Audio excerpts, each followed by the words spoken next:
दोस्तों world war one और world war to दो ऐसे इंसिडेंट है जिन्होंने पूरी दुनिया में सनसनी मचा दी। इसी टाइम पर लोगों ने बहुत कुछ ऐसा देखा जिसकी उन्होंने कभी कल्पना भी नहीं की थी। इसी टाइम पर हथियारों का एडवांसमेंट हुआ, नए नए फाइटर जेट बने, नेवी का एक्सपेंशन हुआ और काफी सारी ऐसी लड़ाइयाँ लड़ी गई जिनके बारे में कभी किसी ने कल्पना भी नहीं की थी। इसी टाइम पर कुछ ऐसे इंसिडेंट भी हुए जिन्होंने पूरी दुनिया में खलबली मचा दी, जिसमें Jews genocide, concentration camp, rise of Nazism and fascism और इसके अलावा बैटल ऑफ स्टालिनग्राड जैसे इंसिडेंट शामिल है। पर दोस्तों इसमें एक इंसिडेंट ऐसा है जिसके बारे में काफी सारे लोगों को पता नहीं है, जो कि है डेडलिस्ट ह्यूमन ज़ॉम्बी वॉर, जिसके बारे में बहुत ही कम लोगों को पता है। अब दोस्तों आज के इस एपिसोड में हम इसी ज़ॉम्बी ह्यूमन वॉर को जानेंगे, जिसमें खतरनाक ज़ॉम्बी सेना ने जर्मन सेना के परखच्चे उड़ा दिए। तो दोस्तों बने रहे वीडियो के अंत तक। तो दोस्तों मेरा नाम रोलिन, चलिए शुरू करते हैं आज के इस बेहतरीन एपिसोड को। When an army of dead men beat a battalion of 7,000 German soldiers. You see, during World War I, Russian forces trapped in the trenches faced a wave of chlorine gas attacks that led to staggering casualties. But when German troops approached the Russian trenches, about 100 Russian soldiers, despite their severe injuries, being half-blind and bearing chemical burns on their faces, made a last-ditch attempt by launching a counter-bayonet attack against the advancing 7,000 Germans. They could barely walk, bearing traces of chemical burns, wrapped up in rags while they coughed up blood, spitting out pieces of lungs. The sheer unexpectedness of this attack, coupled with the shocking sight of these seemingly dead men, threw the German forces into panic. In their haste to escape, 3 regiments totaling 7,000 soldiers trampled over each other and became entangled in their own barbed wire, resulting in a devastating massacre. दोस्तों इस कहानी को समझने के लिए हमें Poland के उसोविच किले में जाना पड़ेगा।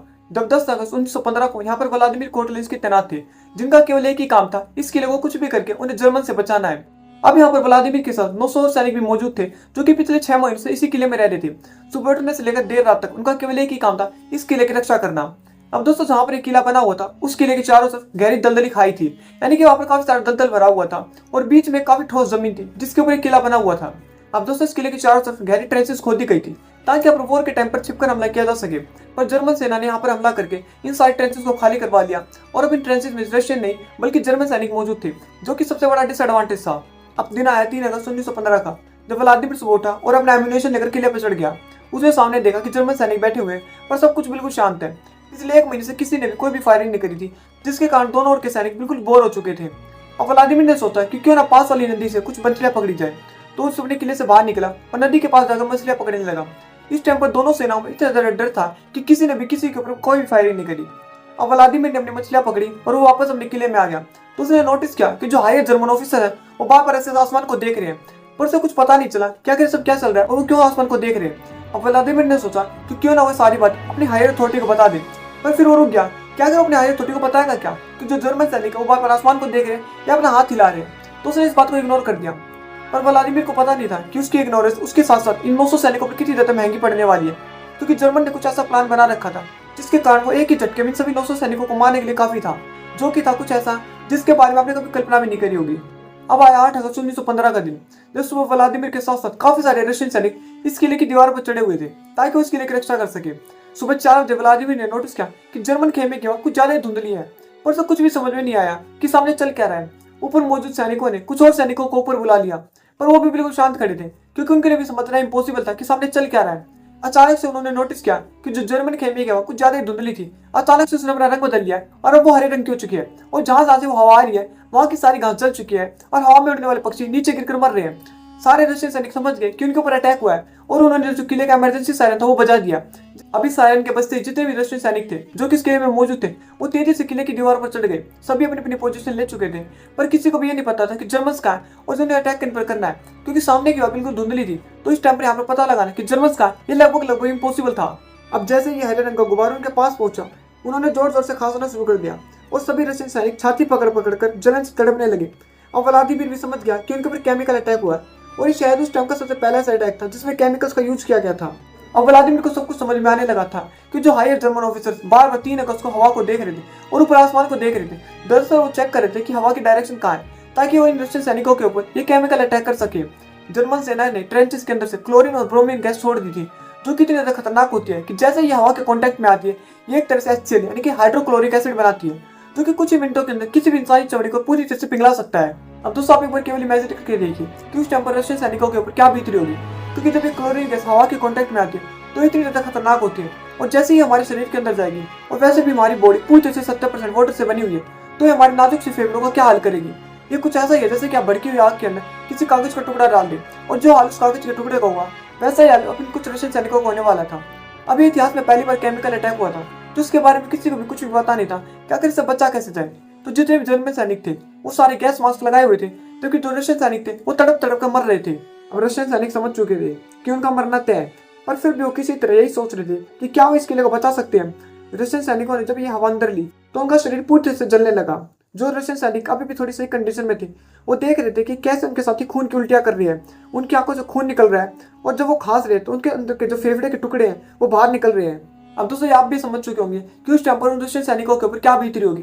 जो सैनिक थोड़ी सही कंडीशन में थे उन्होंने सोचा कि क्यों ना अपनी वर्दी को पानी में भिगोकर अपने मुंह पर लपेट लिया जाए ताकि वो किसी तरह से बच सके। पर शायद इनकी सबसे बड़ी और सबसे आखिरी गलती थी, क्योंकि अभी तक हम समझ चुके हैं कि ये दोनों कैसे पानी के साथ हाईली रिएक्टिव हैं। तो जैसे ही उन्होंने ये सब काम किया और अपनी वर्दी को अपने मुंह पर लपेटा, उन्होंने डायरेक्ट HCl को अपने अंदर ही इनहेल करना शुरू कर दिया, और उनकी हालत भी बाकी सैनिकों की जैसी हो चुकी थी। अब दोस्तों सारे सैनिकों का हाल काफी ज्यादा बुरा हो चुका था, और बेचारा व्लादिमीर वो भी इसका शिकार बन चुका था। उसकी आंखों से खून निकल रहा था और उसके मांस के टुकड़े उसी के मुंह से बाहर निकल रहे थे। पर इतनी बुरी हालत होने के बाद भी वो केवल यही सोच रहा था कि क्या वो किसी तरह इस किले को बचा सकता है, क्योंकि इस किले पर जर्मन का कब्जा होना मतलब लड़ाई में उनका अपर हैंड होना। अब दोस्तों अचानक से व्लादिमीर ने नोटिस किया कि जितने भी जर्मन सैनिक जो पहले ट्रेंचेस में छिपे हुए थे अब वो अपनी मशीन गन के साथ हमारे किले की तरफ तेजी से बढ़ रहे हैं ताकि उसके ऊपर कब्जा कर सके। व्लादिमीर ने अपनी बटालियन को मोटिवेट करना शुरू कर दिया कि मरना तो आई वो तो बिल्कुल कंफर्म है, तो क्यों ना जर्मन्स कैसी तैसी कर दी जाए ताकि उनका कॉन्फिडेंस बिल्कुल चूर चूर हो जाए। और व्लादिमीर की सारी बातें सुनकर जितने भी रशियन सैनिक थे वो पूरी तरह से फुल कॉन्फिडेंस हो जाते हैं और वो तेजी से किले से बाहर निकलकर जर्मन्स की तरफ भागना शुरू कर देते हैं। अब व्लादिमीर का प्लान बिल्कुल क्लियर था कि जर्मन्स कैसी तैसी कर दो, उनकी फाड़ कर 464 कर दो और उनकी नाक जमीन में रगड़ दो। अब रशियन सैनिकों ने अपनी बंदूकों के साथ जर्मन्स के ऊपर अटैक करना शुरू कर दिया, और वो अलग अलग तरह की क्रीपी आवाजें भी निकाल रहे थे जो कि सुनने में काफी ज्यादा भयानक थी। अब यहाँ पर जर्मन्स ने बिल्कुल भी एक्सपेक्ट नहीं किया था कि उनके साथ कुछ ऐसा भी हो सकता है, क्योंकि उन्हें तो लग रहा था कि जैसे ही अंदर जाएंगे अंदर जितने भी रशियन सैनिक सारे मारे जा चुके होंगे और वहां पर उनकी लाशें मौजूद होंगी और वो बिल्कुल नॉर्मली जो ऑक्सोविट्ज किला उसके ऊपर कब्जा कर लेंगे। पर यहाँ पर वो पूरी तरह से गलत है। अब रशियन सैनिकों को भयानक रूप देखकर जर्मन सैनिक डर के मारे वापस भागने लगे ताकि अपनी जान बचा सके। रशियन सैनिकों ने अब जर्मन के ऊपर फायरिंग शुरू कर दी, जिसमें हजारों जर्मन सैनिक मारे गए। अब यहाँ पर जर्मन सैनिकों ने बिल्कुल भी उनके ऊपर फायरिंग नहीं करी, क्योंकि उनके मन में डर फैल चुका था कि यहाँ पर जितने भी सैनिक जो लड़ने आए वो इंसान नहीं बल्कि ज़ॉम्बी है, क्योंकि जो रशियन सैनिक वो पहले ही मर चुके हैं। अब जितने भी रशियन सैनिक थे वो ट्रेंचेस के पास जा जाकर जो जर्मन सैनिक वहां पर छिपे हुए थे उन्हें गोलियों से भून रहे थे, पर वो ना तो रिटेलिएट कर रहे थे और ना इनके ऊपर फायरिंग कर रहे थे। अब जब व्लादिमीर एक सैनिक को मार रहा था तब एक दूसरे जर्मन सैनिक ने बंदूक का जो अगला चाकू वाला हिस्सा होता है उसके पेट में घुसा दिया। पर यहाँ पर जो व्लादिमीर था उसको पता था कि अगर वो गिरा या फिर उसने यहाँ से भागने की कोशिश करी तो जितने भी जर्मन सैनिक उनको पता चल जाएगा कि वो कोई ज़ॉम्बी नहीं है बल्कि इंसान है, जिसके बाद जर्मन सैनिक पूरी तरह से उनका सफाया कर देगी। अब दोस्तों एक अंदाजा उस सुबह हर एक रशियन सैनिक ने 70 जर्मन को मारा था, और ये केवल वो सैनिक थे जिन्होंने किस लड़ाई में हिस्सा लिया था, क्योंकि बहुत सारे ऐसे सैनिक भी थे जो कि इस केमिकल अटैक के दौरान ही उस किले में मारे गए थे।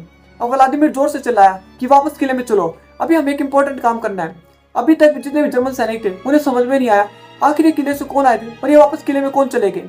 अब अंदर किले में जाकर व्लादिमीर ने कहा कि इस किले को बचाना हमारी सबसे बड़ी प्रायोरिटी है, तो इस किले के हर एक कोने में बारूद लगा दो। और कुछ मिनटों बाद ही पूरा किला बम धमाके में उड़ गया, जिसमें सारे रशियन सैनिक मारे गए। अब इसके बाद जब बाकी दुनिया को इसके बारे में पता चला कि कैसे की मोर्टल आर्मी ने एडवांस जर्मन सेना के पूरी तरह से परखच्चे उड़ा दी, उन्हें धूल चटा दी, तो किसी को भी इस बात पर यकीन नहीं हुआ। खैर इसके बाद रशिया ने व्लादिमीर को उसकी शहादत के बाद रशिया का सबसे बड़ा मेडल ऑफ ऑनर दिया, जो कि उसकी शहादत के लिए था, क्योंकि इतनी वर्स्ट कंडीशन में जो कुछ भी उसने किया था वो कोई हलवा नहीं था। इतनी मुश्किल कंडीशन में अच्छे अच्छे के पसीने छूट जाते हैं, पर फिर भी व्लादिमीर ने इसके लिए रक्षा करी और जर्मन्स को नाकों चने से पवा दिए। इसके बाद व्लादिमीर के ऊपर काफी सारी मूवीज, डॉक्यूमेंट्रीज और सॉन्ग्स बने, जिसमें उसकी बहादुरी को दिखाया गया था कि कैसे उसने जर्मन सेना को पूरी तरह से धूल चटा दी थी।